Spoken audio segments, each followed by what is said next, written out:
Hi,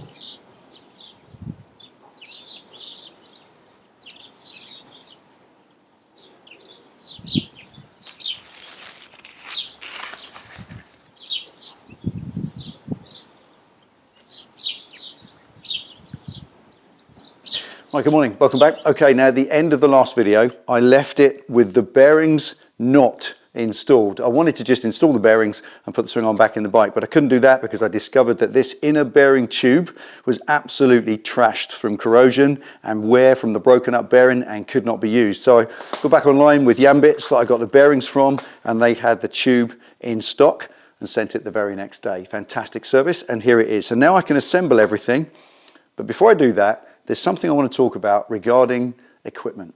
Now these are, for this job, are needle roller bearings, the most fragile bearings of all. You cannot tap these into position like you can a wheel bearing gently. You must press them in gently because the little casing around the outside of the needle rollers is fragile. It's only sheet metal and you'll crush it and damage it and ruin the bearing. So don't ever hit them in with any form of impact whatsoever. They must be pressed in gently. So do you have a hydraulic press like me? Well, I've got one because I invested a lot of money a long time ago, and yes, I do. But if you don't have one, there are still two other methods you can use to press a needle roller bearing into place nice and gently.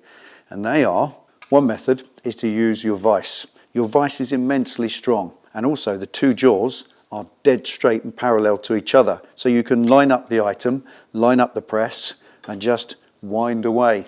And that will very gently push the bearing into its place. But there's a couple of restrictions with that in this particular method. And that is that your vise has to open up wide enough to accommodate the swing arm and the bearing on the end of it before it starts pressing it in. And this one sadly doesn't quite. This swing arm is 10 inches, the bearing's 1.5 inches, so I need an 11.5 inch opening gap in the choke, and it's not, it's only 11, sadly. And it's a big old record number 6. So it's probably not always going to work because this is a regular swing and arm. It might on some though. If you had a smaller bike with a narrower swing arm, a little 400 or something, or a 125, that will definitely work first time every time. But as it doesn't work on this, we need the other method, and that is good old-fashioned need a tool, make a tool. And here's what you need to make from simple, basic materials. Now the kit list is a simple piece of threaded bar you can buy from the DIY, a couple of bits of thick steel with a hole in so they slip over the end, a couple of washers and a couple of nuts. So we know what nuts are, we know what washers are, and threaded bar, but that's just a piece of steel, 5mm thick, drilled a hole in the middle so it fits neatly over the end, and I chose to make mine round just because they're neat and tidy, but that can be square. What shape that outside is irrelevant. It just needs to be thick, chunky and stout, and you need 2 of them. Easy to cut out of a piece of scrap, or you can buy a piece of metal off the net for that. Push it through. Right, firstly, take the bearing, orientated correctly with the closed end outermost, slide it over the thread and offer it up to the interference hole so it's nice and square. Then take a socket that is a tiny bit smaller than the bearing, so it acts like a dolly to press against it. Then take the disc, that's why the disc doesn't have to be round, it can be square, whatever, and then a washer to bear against, and the nut spun over the end. That's the apparatus assembled, ready to press away. Now, with a spanner on the other end over the nut to stop it from turning, take a ratchet spanner on the nut on the end and just ratchet away, and that will bring the 2 nuts closer together and it will gradually press that bearing in nice and gently. And when you finish with one side, turn the assembly up the other way and ratchet in from the other side, and that will press the other bearing in, and you've done it for literally the cost of a few basic materials. But if you did want to make an investment and buy something like this that's a little bit better than this Heath Robinson option, there is something you could buy that actually also presses a different kind of bearing in as well.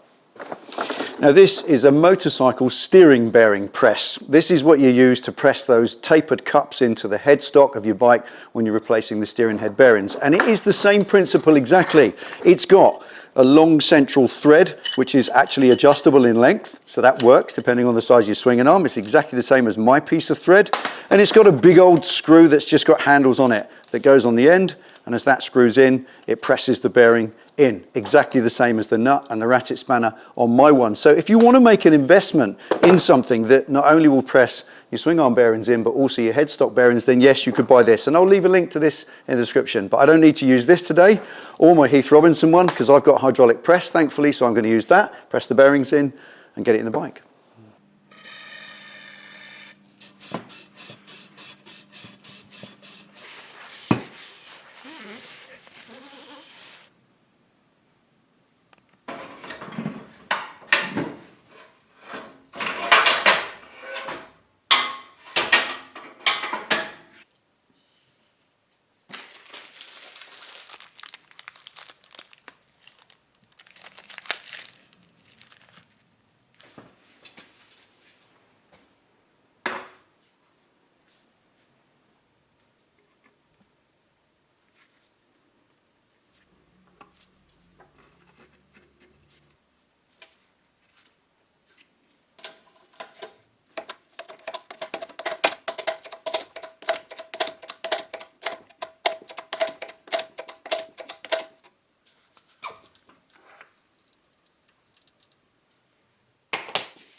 Now, the swing arm's all clean and sharp and ready to go back in, but that, as you can see, ain't ready to receive it. That's in a right old state. So let's give that a little clean up before we put it back in.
Right, there we are. Absolutely silky up and down movement and zero play whatsoever side to side.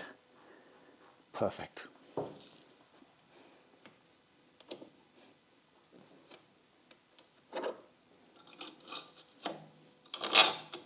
Okay, that concludes for today. Now this old XJR is a project. I'm going through it front to back and doing all of the jobs just like this. So if you watch this particular video for the swing arm bearings, then I hope that helped you. You can rebuild it from here. You just reassemble everything in the reverse order you stripped it. Easy. But in the other hand, if you're watching this as part of the project series, then the next thing we're going to deal with is this manky old suspension. It's YSS, good quality, but this particular set, they are shredded. There's nothing left of them. The springs themselves are rusted, which I believe is an MOT fail, and they are leaking oil like a sieve, and that won't do either. That's definitely an MOT fail. So join us in the next one, YSS suspension. We will fix that.